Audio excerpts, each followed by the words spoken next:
Why are we doing this? What are we trying to accomplish?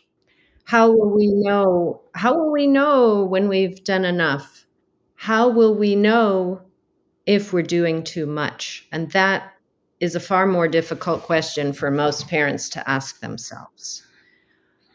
Too much, in my mind, in this arena is a lot worse than too little. And we need to ask ourselves that. What's the impact of doing too much and insisting that this needs to happen for our children?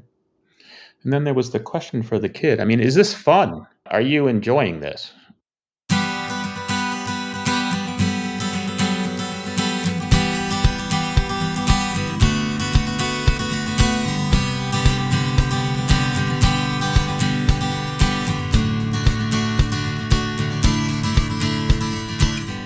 Welcome to Parent Footprint with Dr. Dan. I'm Dr. Dan. This show is about making the world a more loving, accepting, and compassionate place, one parent, one person, and one child at a time. The key to raising healthy and engaged kids is for parents to seek the same in their own lives while striving to be the best versions of themselves each day. No matter who you are or where you came from, with increased awareness, you can be purposeful about leaving a healthy footprint for your children, your family, and all those you care about, while living your own life to the fullest. Today's show is What is the Goal? The Truth About the Youth Sports Industry with Dr. Jean Linscott and Dr. Ken Ruoff. Dr. Jean is a clinical child psychologist who's been working professionally with children and families for over 30 years in hospital-based, clinic, and private practice settings.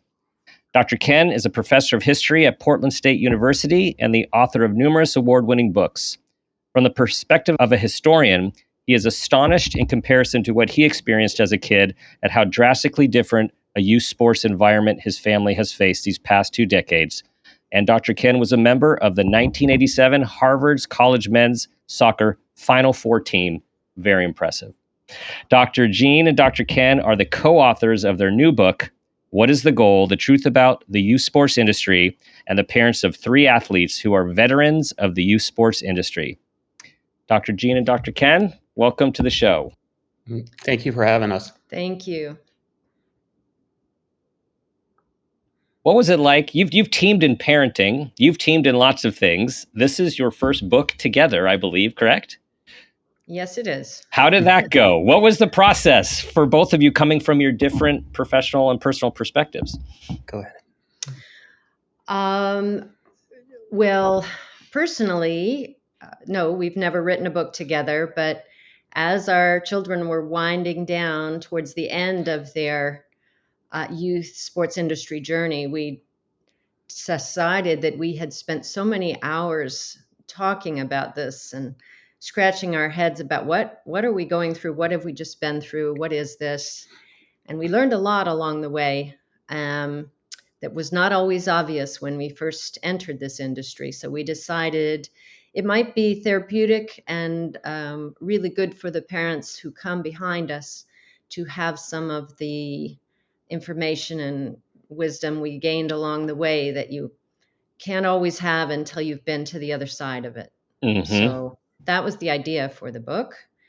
I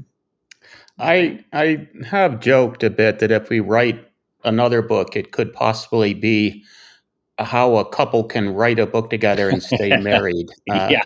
But for the most part, it wasn't so troublesome. We both have strong personalities and strong opinions, but in the end, we did turn the manuscript over to a professional editor. So she had final say in what got weeded out, if you will.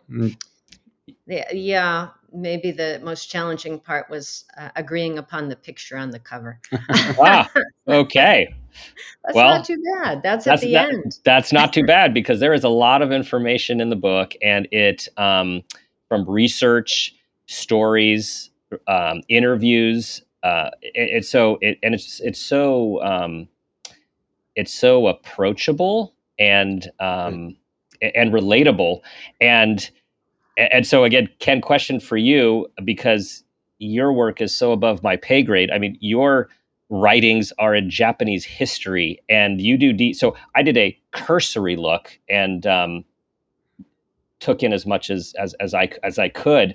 And so from your usual kind of writing, was this a shift? How big of a shift was it for you? Yeah, this was a pretty big shift. I'm really glad that you say it is approachable because, and maybe this will make people laugh. I mean, we produced the first draft and we bent over backwards to try to get all the academic speak out of it. I mean, we thought we had succeeded, and then we sent it off to the editor, and she was like, "Oh my goodness, this is way too academic." And She called it the mouse that had swallowed the elephant. Oh, nice. We had a Nice. lot of work to do. Yes. Yeah. I guess everything's relative, right? So this is well. Congrats on the outcome, because it is digestible, and you have written this for listeners. This is for all of you who have kids that want to take a step into sports for a social, emotional, and expansive experience, from recreational all the way to those of you who have kids who are very passionate about a sports, and on top of the passion, for those that have are showing lots of potential. And as we're going to talk about today, things have changed a lot since the three of us were growing up with youth sports, and it is a machine that can end up swallowing you.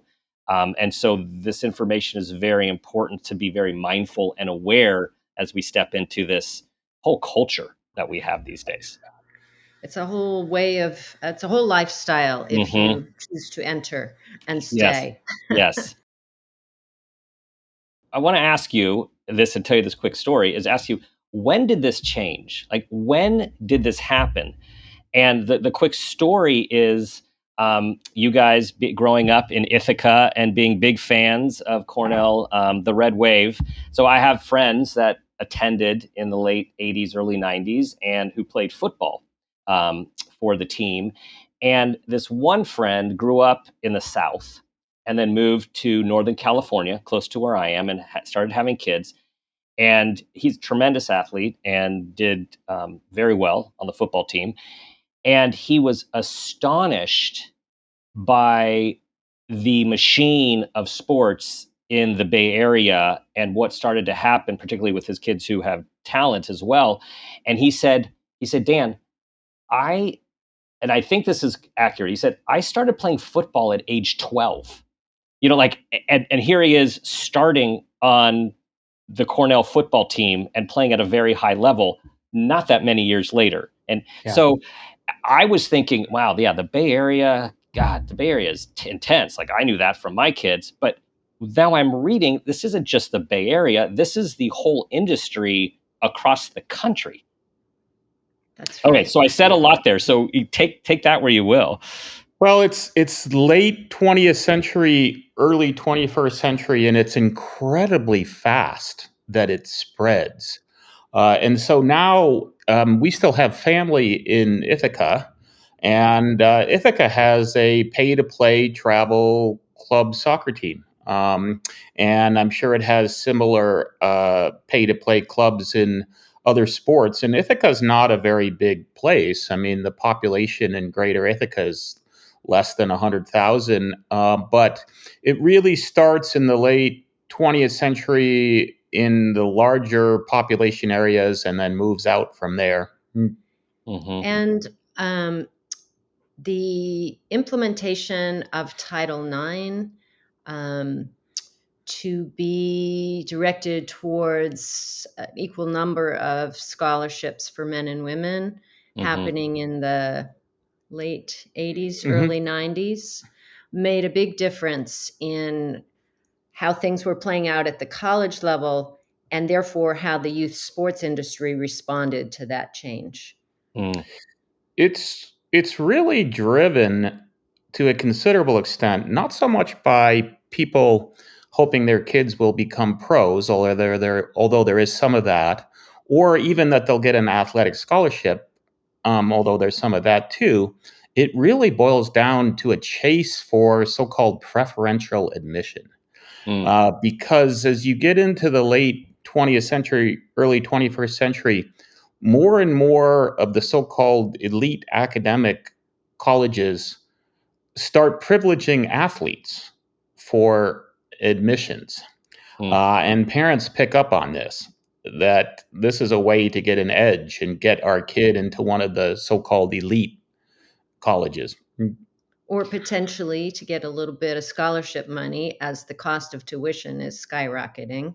It Yes. becomes very enticing at the younger ages for the kids when they start hearing wind of this. And I get that with the cost of college these days, which is astronomical. I'm thinking back when I was applying for colleges, in the late 80s, mid to late 80s. I don't remember the buzz about needing about sports. To me, what I recall from all of my friends and myself, you wanted to play in college because you loved the sport, Right. as opposed to it was going to get you an edge. I mean, there was still Division I scholarships for the elite, but it wasn't mass. And is that accurate? Oh, absolutely. Yeah. No, nobody in our high school talked about the need to be playing a sport in order to get into, Williams or Amherst or wherever. Right. And if we did know a few people, Ken was one of them, who went on to play in college. We're like, that's great. Happy for you. But it was never a bragging point or a point of competition amongst middle schoolers who already were vying for the prestige of, oh, I'm traveling to a tournament halfway across the country. And aren't I prestigious, right? I'm going to be a college athlete. And middle schoolers, right?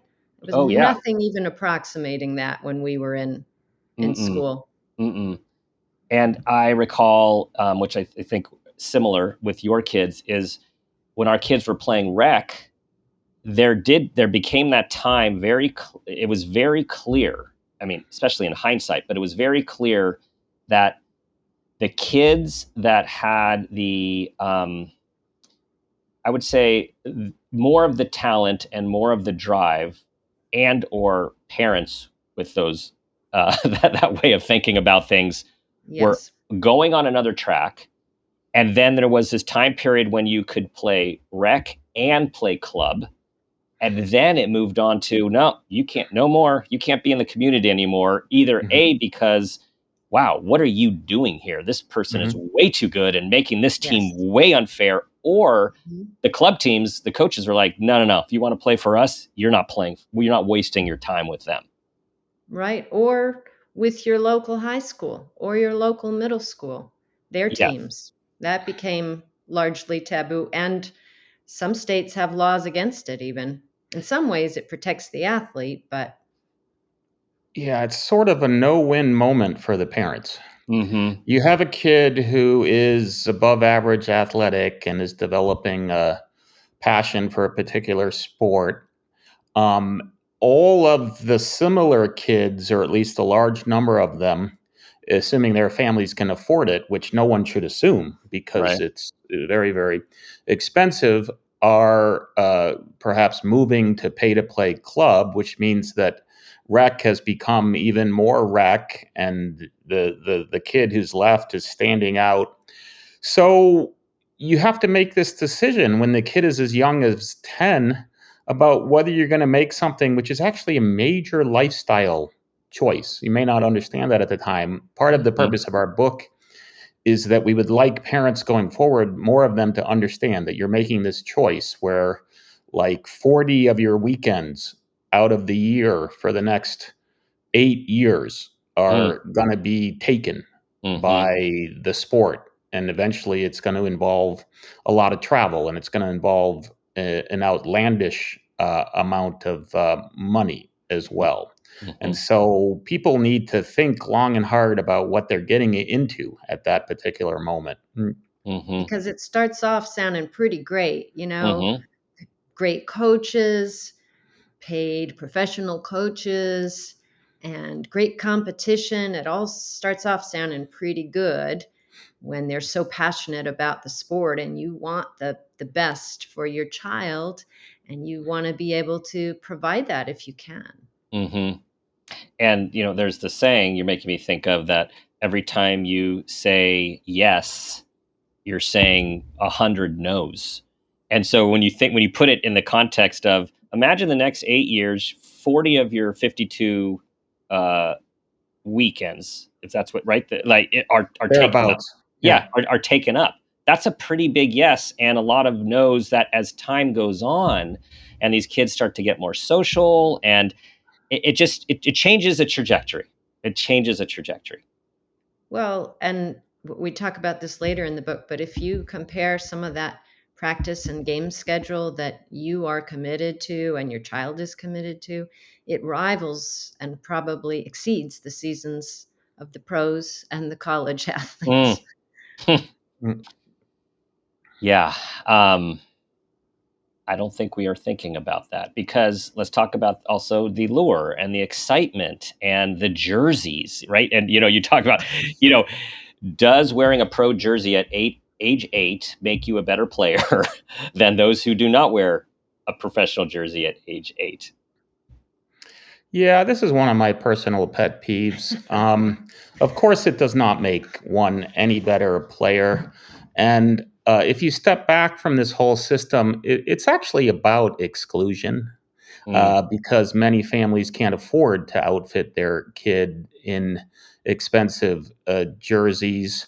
It also speaks to how this whole industry is very much about profit for various agents. I mean, we were at first amused and then more than a little annoyed eventually to learn that such and such youth soccer club, pay to play travel club, was, say, sponsored by Nike or sponsored by Adidas. But what does this actually mean for the parent in practice? It means that every 2 years, you're required to shell out about $350 for the uniform kit.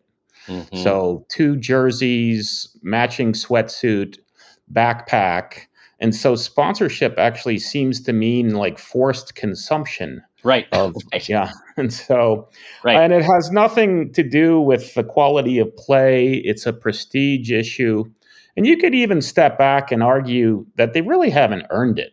I mean, maybe Yes. that should be wearing a nice jersey should be something that you actually earn by working hard for several years. And by the time you're in your late teens, maybe you get to wear a nice jersey. Mm-hmm. Yeah. But they are cute little walking billboards. They are.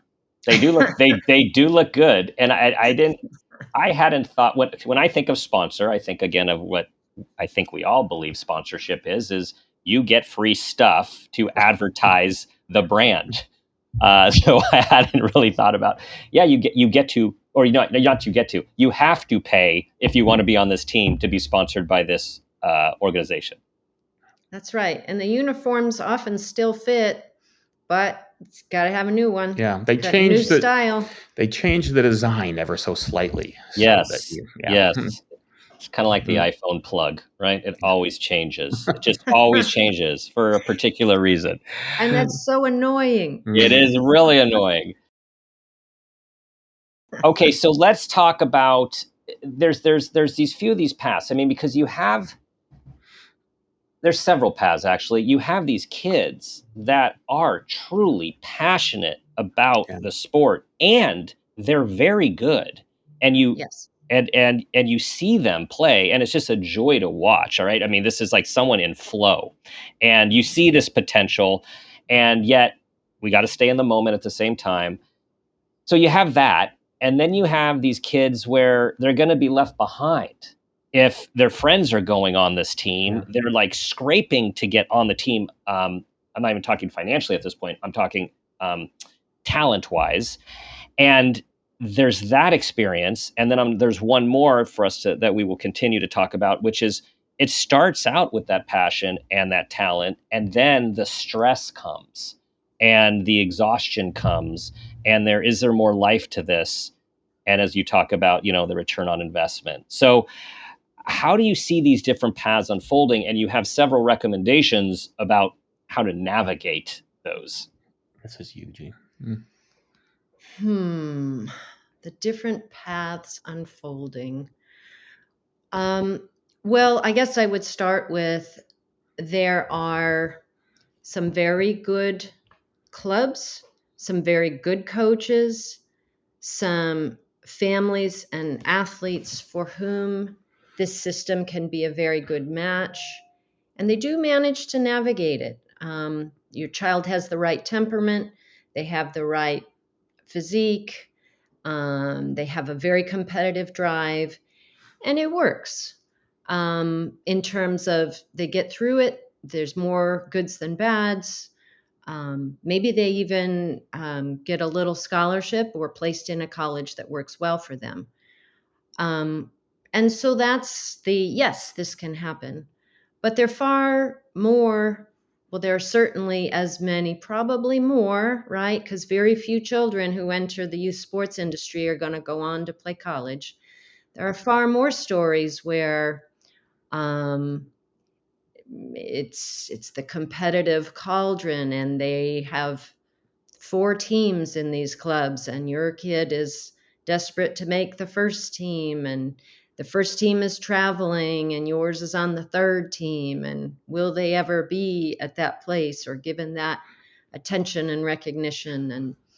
And sometimes before we even start talking about, oh, will I be a college recruit, we've seen middle schoolers and early high school freshmen who already have their first major injury, an injury that's going to require a major surgery and major rehab, and they may never get back to the field, or if they do, their recruiting window, if they are good enough, is probably done.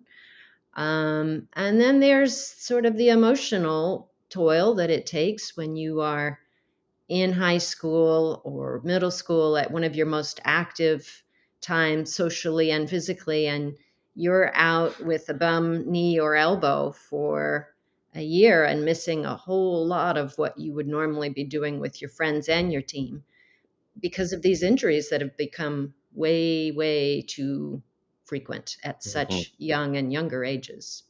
That's where I would start. Yeah, I mean, I think we can fairly say, Dan, that a generation ago, when we were kids and in college, the term career ending injury was used most commonly about, say, professional athletes, and then in some cases about college athletes. And now it's applied to youth athletes who are getting these overuse injuries. And, here's an area where we take this up in chapter 5. We could maybe use some lawsuits in this area because clubs are able to externalize the costs of overuse injuries. Basically, they don't pay any of the costs. In the same way that, say, a polluter, if previously when they could just dump their effluent into the river and it wasn't their problem. Well, that's what clubs do with overuse injuries. They're like, well, we're not paying for this. Your health insurance has to cover it. But they're actually, in many cases, responsible for it. I mean, if they've scheduled 50 weeks of 3 practices a week and multiple games on weekends, that's insanity, especially at the younger ages. And there are guidelines out there about how much is too much, Yeah. but there's no one who's regulating the industry to make sure that that those guidelines are followed and enforced. That was one of the I don't know if the word aha moments for me in reading was there is no oversight. And we know that there are different parts of our world where there is no oversight, and usually that doesn't always go so well. And then things have to get bad enough where oversight steps in. So that is something, right? Like who's in charge, right? Who's in charge of the health of the kids? And we're not just, this is physical health. You also are talking about mental health and That's stress and family conflict. And it seems that those are all very important things for us to really ask ourselves, and for parents, as you have written this book for parents to say, hey, if no one's in the guard tower, that means you guys, we parents, need to step into that function and ask ourselves and our kids some really hard questions every single year. Yes, that's right. We talk about, even though your kid may have started out as passionate as as so many can be about, I love this game. That might be at age 10. By the time, age 15, 16 is coming around and they've done so much of this pressure cooker, we really encourage parents to be asking, no matter how much you've already invested money wise into this pursuit, at the beginning of every season, do you want to keep playing? And if so, why? And help them really have the opportunity to give you an honest yes or no, and be willing to listen to them and say, okay, we can pull them out. And Mm-hmm. that, you would be surprised how difficult that becomes for many parents for whom this dream and this investment, it Mm-hmm. becomes theirs. Yeah. And the Mm-hmm. child is no longer driving the train. Mm-hmm. There's a financial side to this too, and it kind of plays out like the frog that's been put in water that's going to slowly boil, because Mm-hmm. the cost amps up slowly but surely. You don't do that much traveling at U10, but by the time you get to U18, depending on the club, the family may be dropping, no kidding, $20,000 to $30,000 a year. And at some point, for a small percentage of American families, that's just like whatever. For most everybody else, are people not making contributions to their retirement accounts in order to Mm-hmm. pay to play? I mean, it can really get crazy. Mhm. Especially because that number he quoted you is per child. We Yeah. have Right. three. Right. Well, and then I was thinking then the sacrifice, right? And so, and I'm coming at this with good intention, right? I mean, we think about all the stories of parents that sacrifice over the millennia for their kids to have a better life, or because they're invested in their instrumental or dancing talent, or and sports talent. And this is where that return on investment comes in and how complicated it gets. You have literally taken on an extra job. You're working overtime. You're away from your family. You're using retirement money, whatever the story is, and for the dream. And then all of a sudden there is an injury, or there is a child who's like, I don't want to do this anymore. Or a child who maybe can't say it, but starts to act like it. It can get very complicated. Yes, it can. I think every parent should be asking themselves very seriously, really at the maybe the change of the seasons, each fall, winter, spring, summer. What is the reason that I would find acceptable at this point that I'd be okay with my child exiting this sport? Hmm. And I think if you talked to a parent a generation ago and they said, what? I'd need to think about a reason. It would just be because they don't want to do it anymore. But that is not the way most parents see things these days. I think they view it as it is their responsibility to secure the best possible options for a child's future, regardless of what the child may want. Hmm. They just say, well, they're immature. They don't know these great opportunities they'll be missing out on.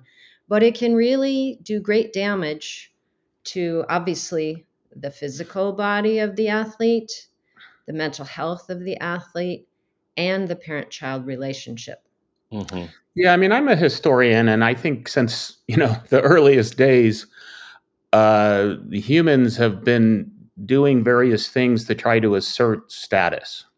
But I think I can also fairly say that it's only in the last generation or so that youth sports have entered into this equation big time. This Hmm. is a way that Americans now assert their socioeconomic status. You can tell the neighbor, my kid's at a tournament in San Diego this weekend, and that's a big deal because you can pay to travel sports. The amusing thing is that people who are in the system, that's not impressive. There's 20 tournaments nationwide on any given weekend. It's like, so what? You could go to any number of tournaments, but for the uninitiated, it sounds impressive. And for those who are, have drank the Kool-Aid, who are a part of it, it's like, oh, you're one of us. Yeah, you're one of the elite, which is a term that, oh Right. my goodness, it gets bounced around so much that you Mhm. almost wonder if soon we're going to have elite to Right. distinguish, Yeah. Hey, we need between yeah, the elite. and so Elite platinum, elite gold. Yeah. right.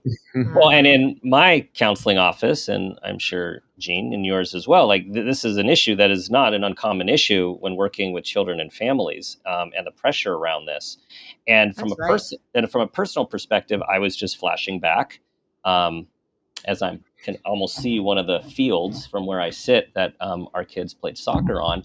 I remember when their friends were peeling off for club, Mm-hmm. and my wife and I talking about this feeling of, I wouldn't have used the word, I don't know what the words were then, but now it's like this less than feeling. Like there really was this, there's something going on where we're not as much of something, which is Or really, looking back, bizarre, right? But Yeah. it's real.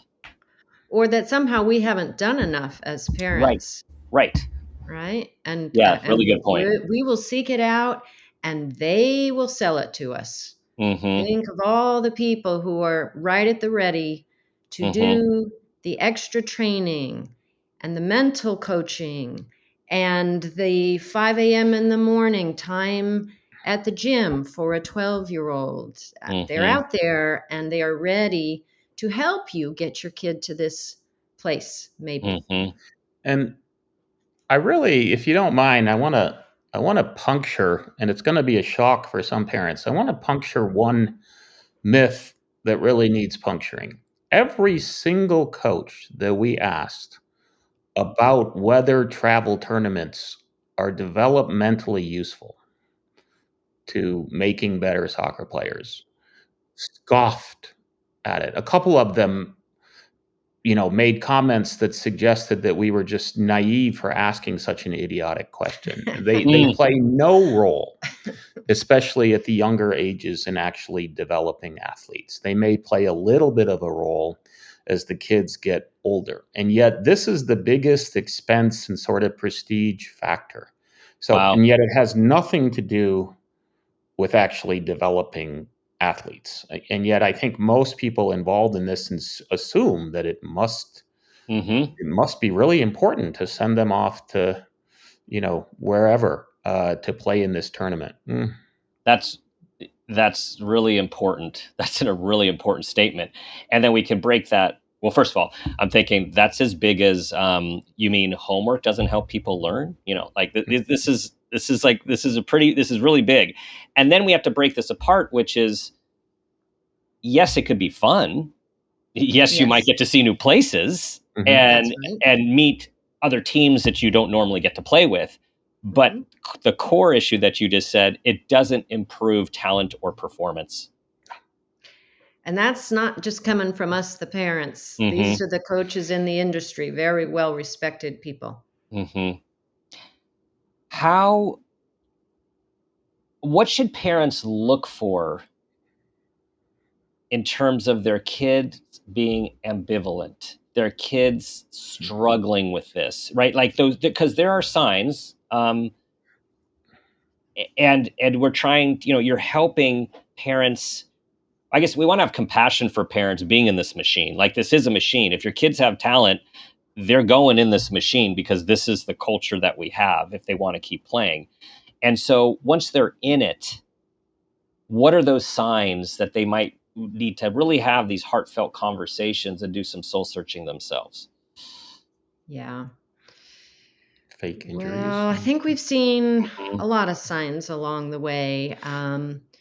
One of them can be what I'll call the mysterious cause unknown injury. Now, sometimes that just takes time to diagnose, right? And then Mhm. doctors figure out the cause. But other times, they can't figure out a cause, and it may be more of an indicator of burnt out, and this is the only way I can get out. Mhm. And you might hear that it comes and goes. Um, we also have observed just watching kids over a season, watching them when they show up at practice, watching them on the sideline at games. Like, what's the body language? Are they having fun? Do they want to Mm-hmm. be there? Is this super stressful for them? Are they looking over to the sidelines as young kids for approval from the parents? Like, am I doing the right thing and is this okay? Or are they engaged with their friends and enjoying the moment of the game? Mm-hmm. Um, Well, we've also heard many a story. I mean, here in Oregon, from 16 on, they can get their licenses and they're driving themselves to practice mm, and games. And we've heard various stories from coaches where so and so kid wasn't showing up at practice. The parents thought they were at practice. Well, this is an age old phenomenon, except that you're paying several $1,000s a year for Right. the pay to play club. And eventually, by some coincidence, the coaches and parents end up comparing notes, and then some questions have to be asked. and also, I think, that enjoyment level, even though these kids, many of them will go on to play in college, you watch the body language and the participation level at college, and it's very different than Ken's generation of Mm-hmm. how much people enjoyed that game and they played for the love of the game. Mm-hmm. So you watch for some of those emotional indicators. Um, Do the kids want to play pickup still? yeah. Mm-hmm. And Mm. here's another interesting indicator that we kind of looked at too was how much are they aware of just how much of a commitment this cost is? And if they are aware, are they willing to do a little part-time job to kick in some? Will they put some skin in the game because this really matters to them too? Ooh, that's a good question, right? That could be a litmus test right there. Hmm. Hmm. What about parents who disagree? Navigating, right? I mean, this has to be a fairly Yeah, common, whether parents are together or whether parents are apart, separated or divorced, where one parent is like, we're doing this. Another yeah, parent's like, I don't Hmm. think it's a good idea. yeah. Hmm. By the way, let me quickly mention that who pays for the pay to play club sports is increasingly part of the divorce settlement, okay? Because there's so much money Interesting. involved, but Mm, Hmm. there's interesting. lots of Yeah. um Well, go maybe I'll ahead. start. If you might have a neutral person that each of the parents might discuss this with. So, for example, you might go to your coach and ask for their impression Mm-hmm. first about how engaged, how much does your child seem to be enjoying this? What's their potential for playing down the road? It's a little hard to tell in the beginning, but later on, Parent disconnect. yeah, parents are disconnected, but if they can each get some independent or neutral information, so maybe Mm-hmm. you can talk to a coach that's outside of that club, come together and share that information to see if you can come to some sort of compromise on Mm-hmm. this because, yeah, people are really going to disagree about the value of this. Mm-hmm. That's my first thought. Yeah, I mean, we've heard some extreme stories. Leaving out names, I heard one just about a month ago about a kid. I think he was maybe 15ish and was diagnosed with a stress fracture. And the club expected him to continue playing.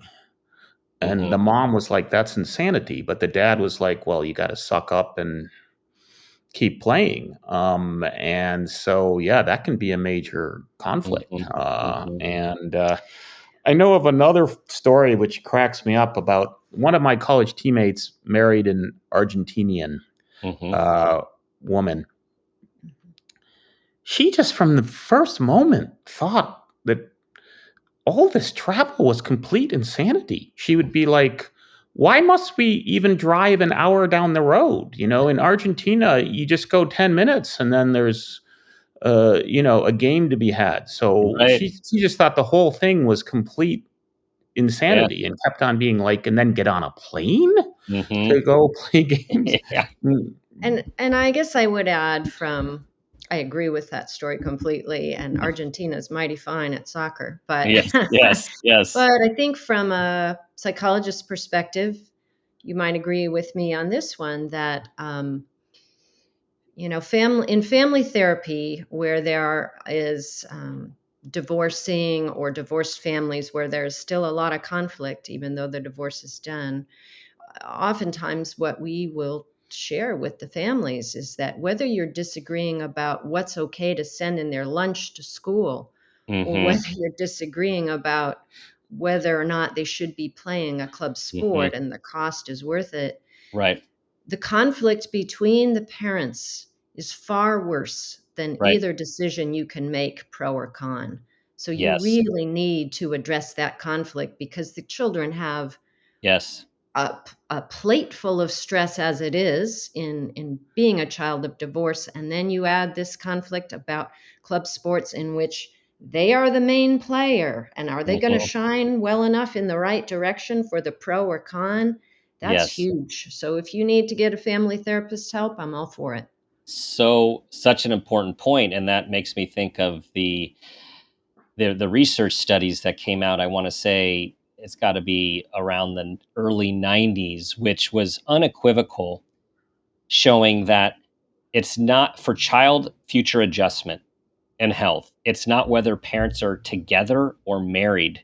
It's how much conflict the parents have, which is that's huge, right? So the point, Gene, that you're saying, and for everyone to listen to, so important. We rate these items as in priority to us. Like, well, this is a huge decision and this is a little decision, but conflict is conflict, and conflict impacts kids' growth. That's right. Mm-hmm. Now, as we're winding down, I'm thinking, trying to take a step back here, knowing that you guys are huge athletes. You come from huge athletic families. Your kids are athletes, and I have similar feelings about sports in my experiences. Sports is one of the healthiest, empowering activities to do. It's so healthy. Like, you learn so much in sports. And so what we're talking about is separating sports and the health of sports and the function of sports from the youth sports industry and the potential negative aspects of it. That's right. We are very much in favor of sports under the right conditions, and we are very much in favor of reform of the current conditions that the youth sports industry creates. Yeah, I mean, there's no way to do the exact math, but if you look up things like medium income and just do some reasonable calculations about how much pay to play club sports can cost, I think 15% of Americans can realistically take part of American families can take part in pay to play. So 85% of kids are being excluded from youth sports. And yet, if you go drive around Portland, for example, especially in the early evening, it seems like, wow, there's a lot of soccer going on. But it's typically to pay to play teams, and there may not even be fields available for the rec teams or for pickup games. So it's a system that, and I think this is purposeful. I mean, I think the exclusivity is purposeful because we are, shooting for preferential admission and things like that. 85% of kids are not being served by this. And, sports can be very meaningful for keeping kids on track. And increasingly for large numbers of families, that's not really an option. And, the funding for rec centers and places like that is just dwindling. And often, incredibly enough, you have municipalities deciding they're going to build, 60 field sports complexes because they think they can make revenue off them, for the city rather than providing facilities that actually serve their citizenry. Okay, final two possibly simple questions before the parent footprint moment question, maybe one for each of you. What is one question you suggest parents ask themselves? And what is one question you suggest parents ask their child? Why are we doing this? Why are we doing this? What are we trying Yes. to accomplish? That's the parent question. Know, Yes. How will we know when we've done enough? How will we know if we're doing too much? And that is a far more difficult question for most parents to ask themselves. Too much, in my mind, in this arena, is a lot worse than too little. And we need to ask ourselves that. What's the impact of doing too much and insisting that this needs to happen for our children? And then there was the question for the kid. I mean, is this fun? Yeah. Are you enjoying this? See, so simple, right? Back to the basics. Back to the basics in this world that makes kids adults far too early, acting and thinking like adults. Yeah. Is this fun? And if you want to stop playing, do you feel like you can? Yeah. Okay. Good questions. People to percolate on. Now it's time for the parent footprint moment question. I'll let you guys elbow it out to see who wants to go first, but here's the question for both of you. Tell us about a time that you became aware of yourself as an individual, as a parent, or even an awareness of your own parents, and that new awareness had a positive impact on your life, your kids, and or those you love. Yeah, of course, this is mildly embarrassing, but so be it. When our son was about 11, he astonished us by announcing he wanted to play ice hockey, which nobody else among the children had played, and it just kind of came out of the blue. So we ran with it, and I had to teach him how to even skate, but we got him on a rec team.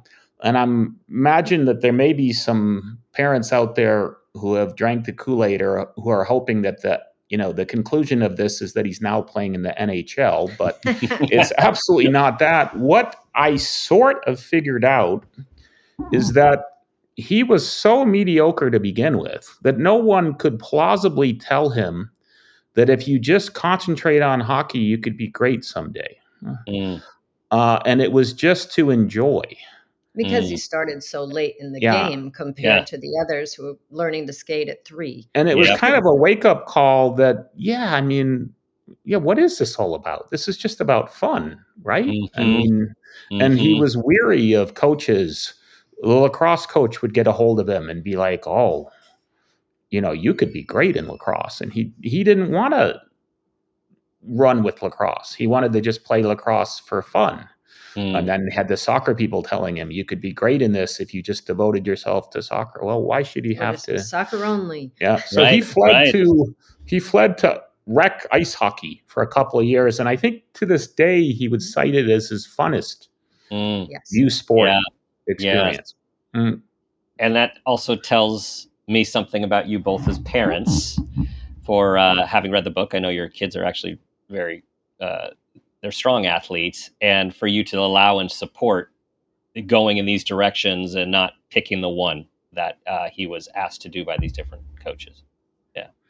Right. Do you have one or?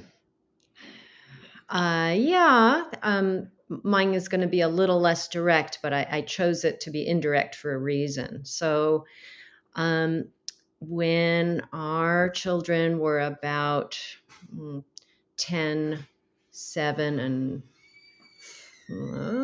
3 or 4. No, maybe Patrick was 5. Okay, so 5, 9, and 12.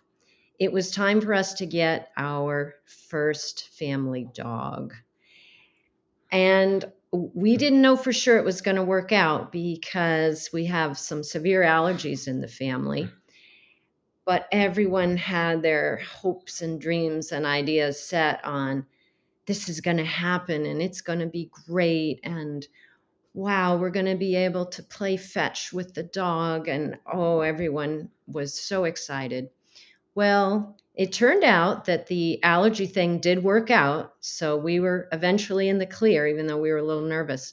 But then it came time to accepting the temperament of this dog. We got him when he was 3, and he'd had a very unusual background. And so a lot of these dreams that they thought would happen instantly, like he's going to be my best friend, and a lot of those things were not happening. I didn't like to fetch, didn't like to snuggle up next to people, pretty aloof, only stayed by me most of the time. And we all had our ideas and our frustrations, and we'd hire trainers to help us figure out how could we make this dog be the dog we wanted him to be. And in the end, most of those things didn't work out. He gradually became the dog he was going to be in our family. We loved him to death. He loved us back, but only in the ways that he could, being the dog that he was. And so I think parents need to think hard about, why did I choose that story connected to this book? Because your children are here to be their own people, and their destinies will be their own, and should not be your job to write the script for their lives and to love them unconditionally, however their paths may proceed. Beautiful. Man, I see a future children's book right there. Or maybe that's a parent's book in children form. I mean, that is... The dog's name is Chip, by the way. Chip. All right. I have an image of Chip. Mm-hmm. And, right, that is the bigger... Your book, while focusing on the youth sports industry, is one about parenting and is one about parenting within a culture that we all live in, and that that many of us, we're not immune to it. Even if we're sort of on the outside of it, it still impacts us, as I reflected on not being inside that bubble when our kids were younger. And for those who are in the bubble, how to be very just mindful and aware and stay in tune with your child's development and personality and temperament and health, and be checking in with them about whether this is something they want. And even if it is something they want, is this something that is good for them?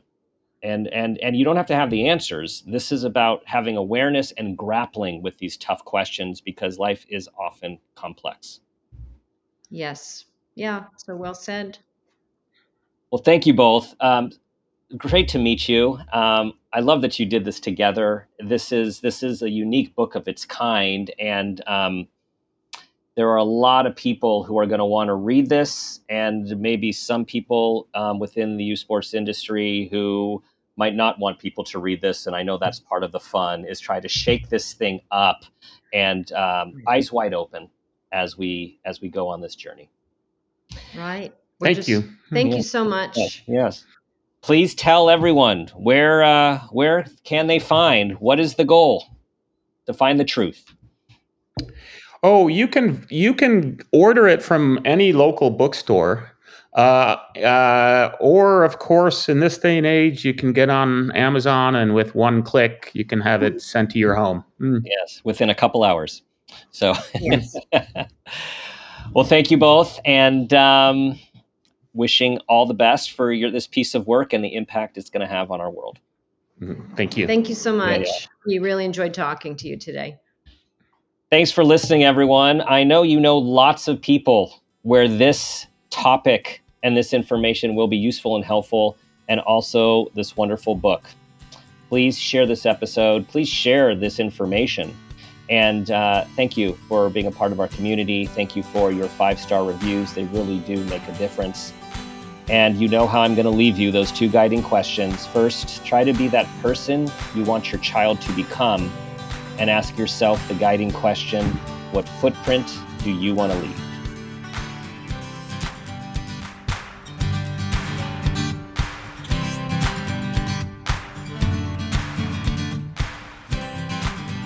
This has been a Peters and Rossi production. Parent Footprint with Dr. Dan is produced by Laura Rossi. Our engineer is Phil Rossi. Theme music is Strummer Man, composed and performed by Pro Tunes. Artwork is by Garrett Ross. Follow us on Instagram and Facebook at Parent Footprint Podcast and on Twitter at Dr. Dan Peters. For more information, go to exactlyrightmedia.com.